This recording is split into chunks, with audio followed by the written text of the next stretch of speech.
안녕하세요. 로샤 심리상담연구소입니다. 자, 오늘 23번째 시간이고요. MMPI2 임상척도에 대해서 오늘 얘기를 나눠보겠습니다. 자, 임상척도 1번부터 0번까지 10가지가 있죠.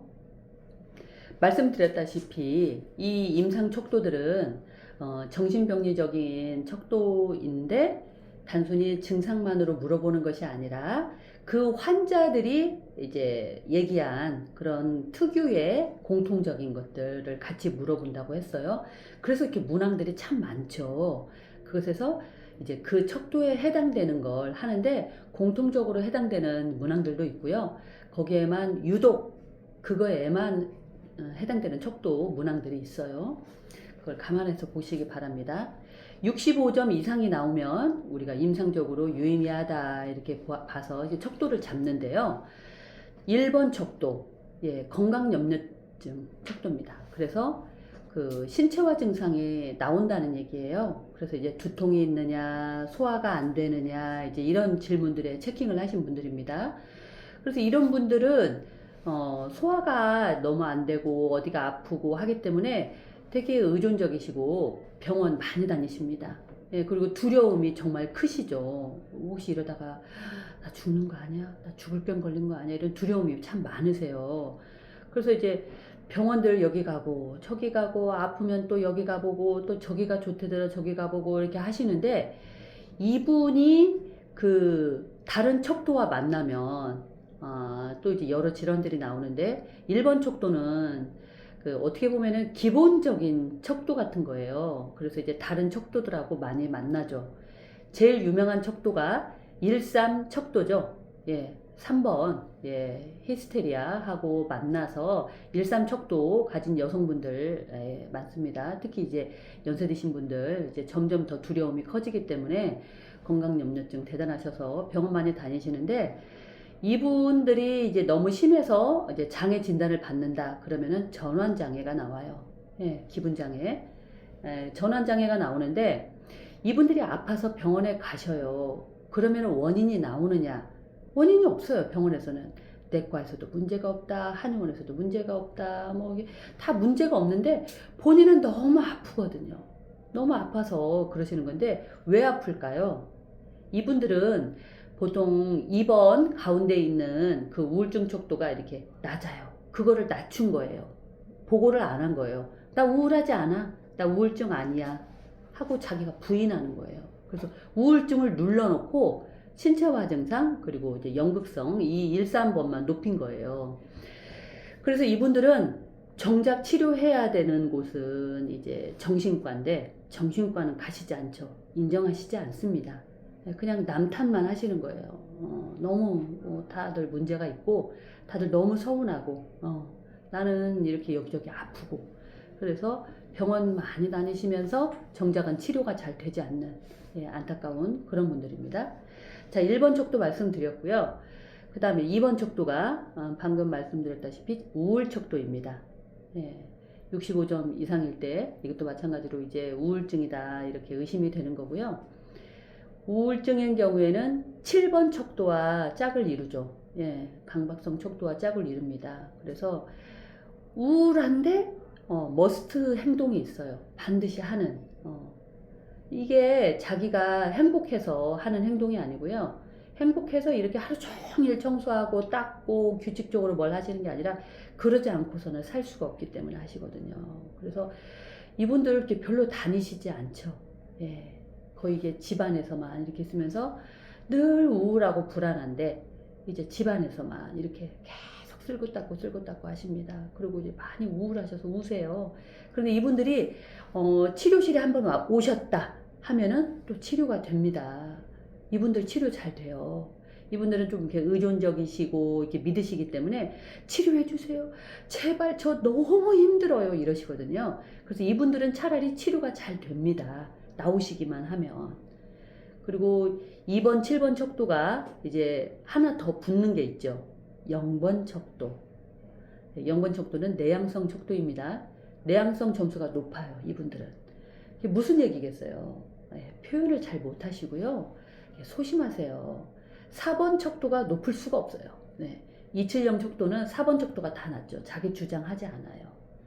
그래서 270 척도가 기본적인데 이제 0번은 주로 척도로 잡지 않기 때문에 27 척도는 대표적인 우울증 척도죠.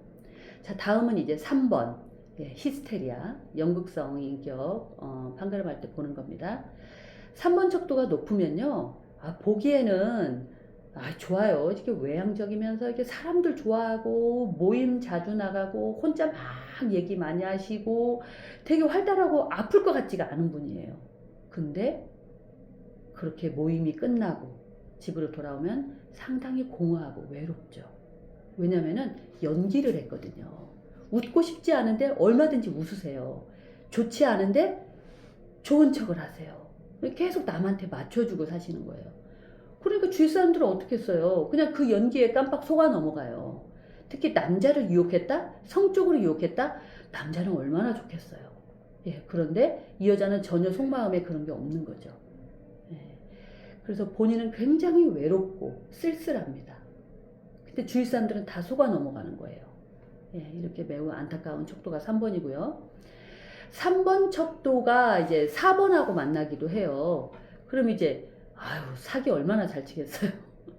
반사회성하고 만났으니까. 예, 그런 문제가 있고요. 자, 그 다음 4번 척도, 반사회성 척도죠. 4번이 높다 그러면은 이 사람 범법을 많이 저지르겠구나 이렇게 되는 겁니다. 권위에 굉장히 저항적이고요. 사회 규범 그런 거 중요하지 않습니다. 도덕 중요하지 않습니다. 자기 주장만 옳고 중요합니다. 그래서 이렇게 4번 척도가 높으면요, 9번 척도가 높은지를 좀 봐야 돼요. 9번이 이게 에너지 척도이기 때문에 4번과 9번이 같이 이렇게 높아요. 그러면은 어디에 가실 분이다? 혹은 어디에 다녀오신 분이다?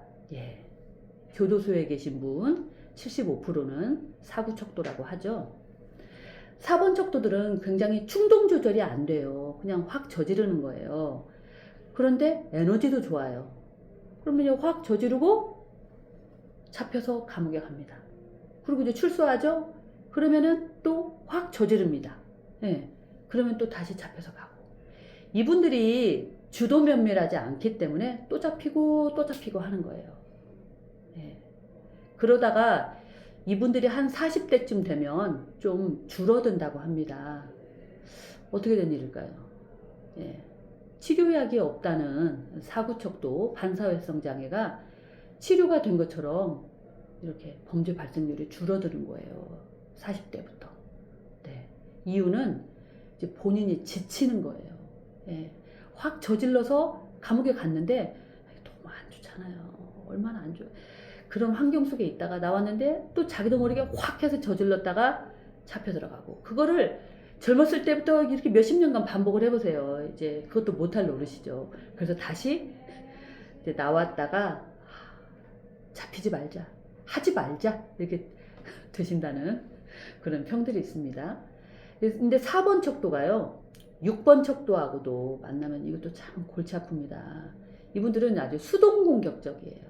예, 그래서 굉장히 분노가 심해요. 근데 그거를 9번하고 짝이 아니라 6번하고 짝이기 때문에 굉장히 피해망상적인 사고, 저것들 다 의심되고 믿을 수가 없어요. 그런데 이제 화가 나 있는 상태잖아요. 그럴 때는 표출은 못하겠고, 그래서 수동 공격으로 나가요. 골치 아픕니다. 그래서 4,6척도 시험에 잘 나옵니다. 예, 특성들 잘 쓰셔야 되고요. 그런데요, 4번 척도가 7번 척도하고 만나도 이거 골치 아픕니다. 예, 7번 척도는 강박 척도잖아요. 이 사람들은 죄책감이 많거든요. 강박적인 분들은 이 죄책감에 절어서 사세요. 그리고 우울증인 분들 얼마나 자기 부정 많이 하고 그 부정적인 인식들을 이제 많이 하시는 분들인데, 그런 척도와 4번 반사회성이 만났다고 해보세요. 이거 물과 기름이 만난 건고요.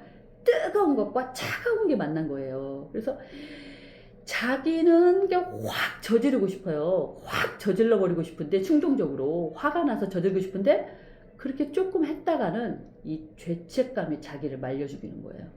그래서 4, 7 척도는 참 본인이 참 불쌍한, 본인이 본인 스스로 이제 감옥을 만드는 거예요, 이 내부에. 그래서 감옥에 안 갈지언정 자기가 자기 감옥에 갇혀 사시는 그런 안타까운 분들이십니다. 47척도도 이제 시험에 그동안 출제됐었습니다. 자, 그 다음 이제 5번 척도 한번 봐야 될 텐데요.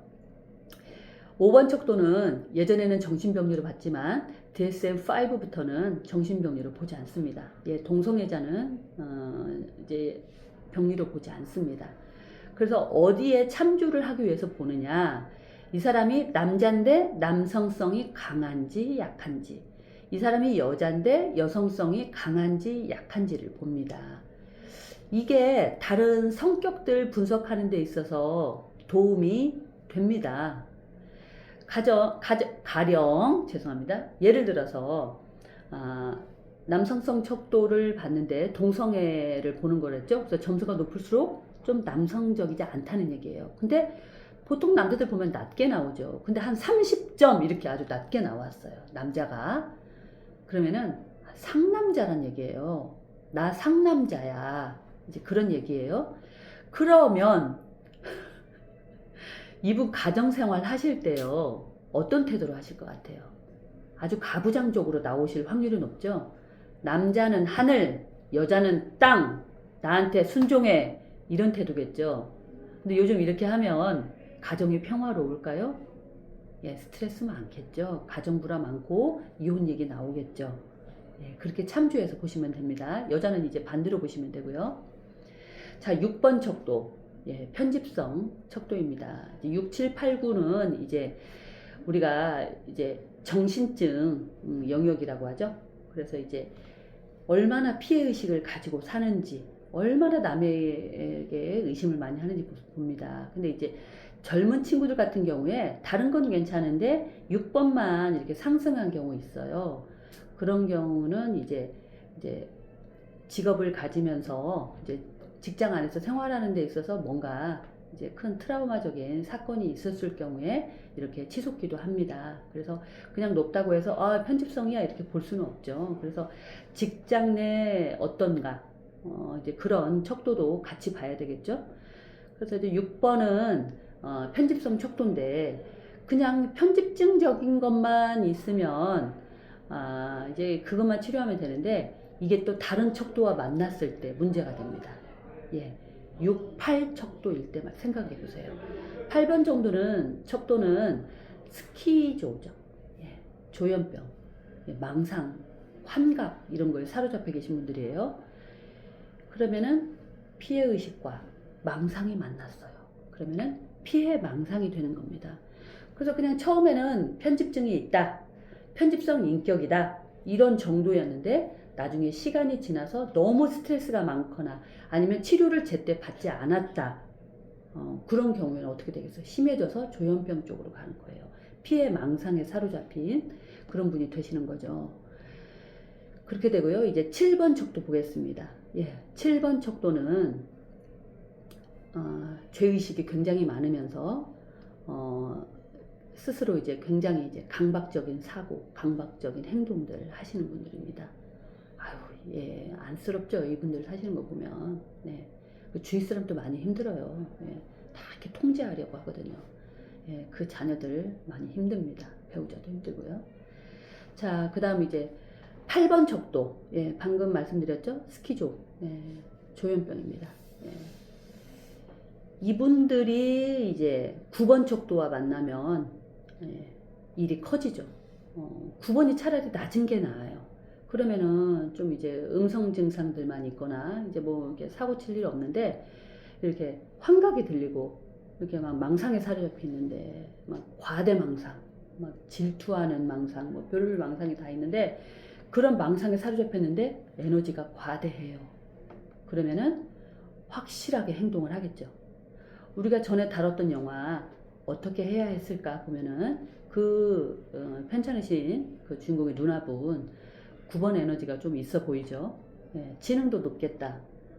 의사 전공하려고 했으니까. 그래서 지능도 좋겠다. 에너지도 좋겠다 하니까 보험 해약해서 미국까지 가버렸다고 하잖아요. 그래서 잡혀서 돌아왔고. 그러니까 결국 집에서 이제 온갖 자물쇠들로 2번, 3번 이렇게 잠궈 놓고 살았잖아요. 그래서 9번은 우리 일상에 있어서 낮은 것보다는 높게 낫습니다. 당연히. 우울증? 9번 낫죠. 예.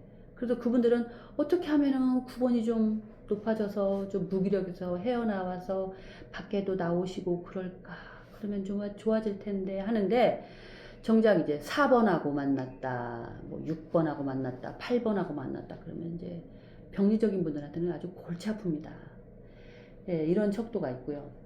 그러면은 9번 척도는 원래 어떤 성격 병리를 말하느냐? 경조증입니다. 예, 조증. 예, 이제 과열된 이 분위기 있잖아요. 자신감이 넘쳐서 나 1등 할 수 있어. 나 이번에 내가 최고로 잘할 수 있어. 이게 아주 과열돼 있죠. 이런 분들이 이제 9번 척도가 높게 나오시는데 다른 척도와 무엇과 만났는지 봐야 됩니다. 9번 척도만 상승했으면 이제 경조증으로 보기 쉬운데요. 자, 9번 척도 보셨으면 이제 0번 척도 봐야 되죠. 예. 내향성과 외향성을 보는 겁니다. 점수가 높으면 내향성, 점수가 낮으면 외향성입니다. 이것도 이제 시험에 나오는데요. 점수가 높은 것보단 적당한 게 낫습니다. 당연히. 그런데 점수가 너무 낮아요. 꽤나 외향적으로 나왔어요. 그렇다면 이것도 조금 의심되는 게 있어요. 아까 3번 척도와 비슷한 상황인 건데요. 이분들은 이제 겉으로 보기에는 외향적이어서 사람 만나는 거 너무 좋아하고요. 깔깔깔 웃으면서 너무 좋아해요. 그런데 어떤 단점이 있느냐? 이제 이용해 먹는 거죠. 예. 이런 단점들이 있어요. 그리고 굉장히 피상적인 인간관계 하시고요. 그래서 1번 척도부터 0번 척도까지 다들 적당한 게 좋습니다. 적당한 게. 그런데 유감스럽게도 우리가 그럴 수 없죠. 우리가 여러 복잡, 다단한 일 겪고요. 우리가 태생적으로 부족한 부분도 있고요. 그런데 이렇게 심리검사 받고, 성찰도 이루어지고, 또 치료도 받고 하면은, 아유, 다 회복이 됩니다. 2년 후에 MMPI-2 다시 하면 어떻게 될까요? 네. 당연히 그 치솟았던 것들이 좀 내려오겠죠. 네. 그래서 건강한 삶 사실 수 있으리라 봅니다. 오늘 영상 여기까지 하겠습니다. 들어주셔서 감사합니다.